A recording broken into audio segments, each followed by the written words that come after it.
Yantoaso ye duru baabi a Joseph Joseph nuanom akopie Egypt. Baabi a Joseph nuanom akopie Egypt. Eho na ye duru. Na ye hwe adwena fear has a torment. Fear has a torment. Answer, fear kills faster than bullets. Ehu ekum entem echen etuo. Nti nipa bia wo yehufuo no, most of the times odi kan wu kura before the time because of ehu edane so nti. Ena ehu tormenti nipa. Ena I repeat again, say forgiveness is not for others, but it's your own for benefit. Forgiveness is not for others, but it's your own benefit. Se obi your bone na wo de chena. So obi your bone na de chena, nye nipa no na waboa no. Wa na waboa wo ho. Nti nya wadwene se obi aye me bibi mintumi mfa nche no. Na nipa no enya hoto da bi. So wo de cha wa na boa wo. Nye nipa no na boa no. Wa na de akuduro bi ebo wura wo. Wa na ma wonya anigye.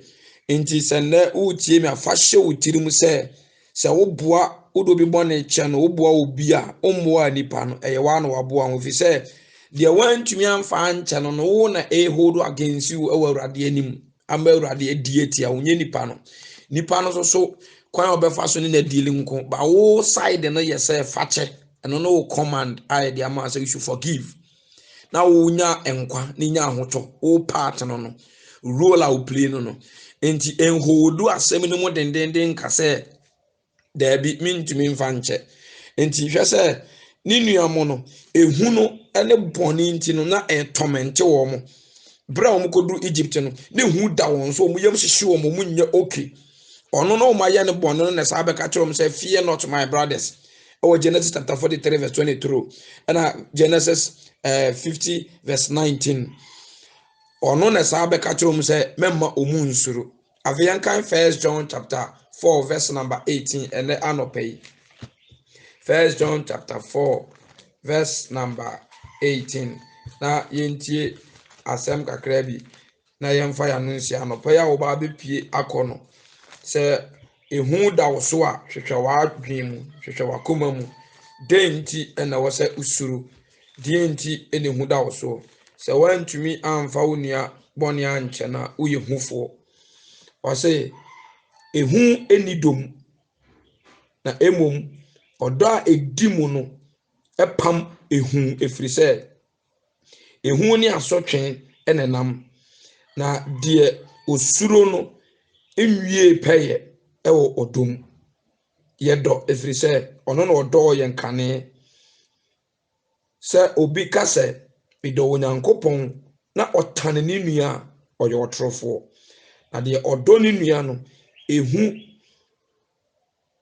de odo ni nua no ehu no na ebeye dan ena de obetumi ado onyankopon na onhu no na hyedie ena yenyaa no ne nchen de odo onyankopon no ono ni nua enso. Hallelujah. De odo ni nua no ondo ni nua no ondo onyankopon odo onyankopon no ondo ni nua enso. Ebede na de mi hu no nyankopon ofrihin no obeye made. Nyankopon ofrihin no obetia me nan so. Nyankopon ofrihin no oba beton me. Nyankopon ofrihin ena ode me beto amenam. Nyankopon ofrihin ena obetwa tro ato me so. Nyankopon ofrihin na meye ne papa ode bone betua meka. Nyankopon ofrihin ena obewia matade. Nyankopon ofrihin no obewia mikunu. Nyankopon ofrihin no obewia meyere. Nyankopon ofrihin no obewia meba. Nyankopon ofrihin no obebo me bosia na wontia. Nyankopon ofrihin no obeje matade no wamfa ama. Nyankopon ofrihin ena obefa me sika adi. Nyankopon ofrihin no obebu me. Nyankopon ofrihin no na me betwempna. Nyankopon ofrihin no oba be ware me. Enti se wo hwa a wo se saa niema we nyina no eni wo ye ni nyankopon ntem. Enti sa wo kasa wo do nyankopon a wo se wo ye trofo ono na wonhu no ono onye wo hwe onye wo hwe wo se wo do na eden na de odi wani hu ni da bia wo te wo nchen ono na betumi aye wade ono betumi abọ obosia ono betumi agi waduane adi ono na betumi afa wo yere ono na betumi afa wo kunu ono na betumi abọ wasum ono na betumi atwatoro ato so ono be me etumi de wato afiase eno na se wutumi eka se me da so dona eno ne wodo kan ehu eni wodom enti Joseph dono na ye kan enti onimpa se ne nuan mawudifo ni nie de omu ton me ni nie de na omu time ni enso yaste omu ba ne nche no na ka tom se oh mamu nsuru what as here enti nipa bia oye hufo no he's under torment nipa bia wontumi mfa bone nche no he's under torment or pressure or problem oni ahoto oni anigye ena no pay enhodu bibia ena wunua no mo no wasa hu o mo bomu hu o ma bedru nchen o ma ba Egypt Joseph se be mo mba bia da obamu mo aduane adi enam ne so na ma Israel for ko pie Egypt no that's the story enti ena o ma ba wo se be mo aduane adi o se be feedi wo mo obamu ma wo to good reception that is the love weni odokan weni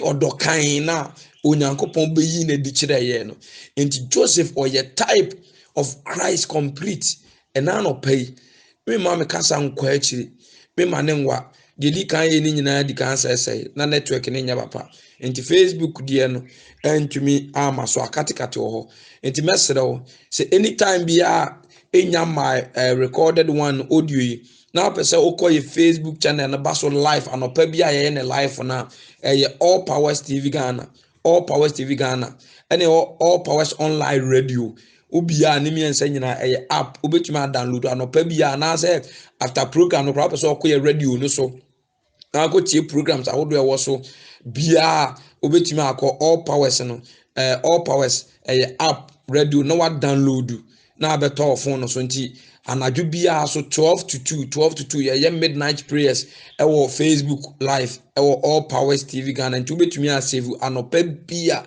ahomachi bia 12 to 2 ye empaibo ho hot prayers ahomachi bia ewo sa line so na radio no so All Powers online radio eno so betumi aba so nti ahomachi bia 6 o'clock so na di daily bread ne bro eno so wo Facebook wa All Powers TV Ghana eno so beba be hu ye live ewo ho nti ye recommend ya ma say audio ni nya ma ya anopa bia obetumi aba Facebook live no na wa betie bi ewo ho na erade ehira no ayo kese verse quotations am de man nyina bo modern so be kenkan na no pay na dwena asem say so fe mo so aka asem bi say boniface say enye me de boni che obi a nipa no na maboa na eme na maboa me ho na tu say boni de ehu tu nipa so torment nipa enti say utimi yi enema boni ni nyina firi wakoma mu na o me ko papa bi nchen na wo hwe akora wa yi ni yempa ade ama na adwuma ahye ne nsa na akora na underground ogu adwuma no brothers and sisters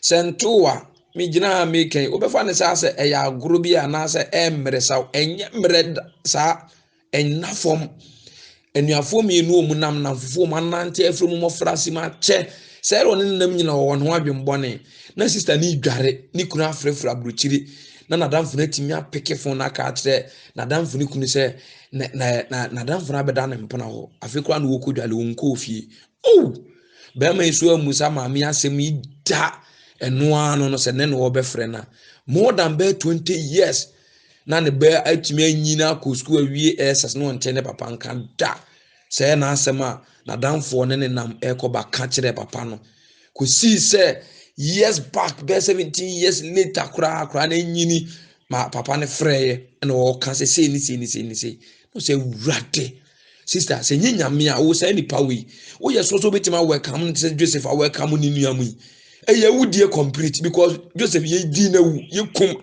ye kum na anesa nanso ekum bi wo ho a ede nkwaje ba ekum bi wo ho a ede asomdwie ba ekum bi wo ho a ede ahoto ne ba Yesu kum no ede nkwaje breye Yesu kum no de asomdwie breye ento bi ekum wakoma obi ekum wadwene obi ekum okra sister ye one ye de beyo take a heart nya akoma wate na enne jaisu no obi tie message na wraho because adane ni sun o hwese de bia o ye ni papa no de boni tua ne ka wo so nso hwe no no o so afia aseda no no o so asenuamu no no mesero try as much as possible.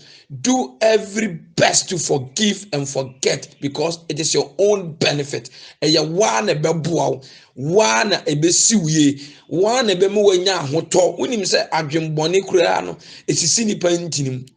Ema nipa nya ahoto. Hwe obi a onwene papa no sa nipa no oni asomdwie, oni ahoto.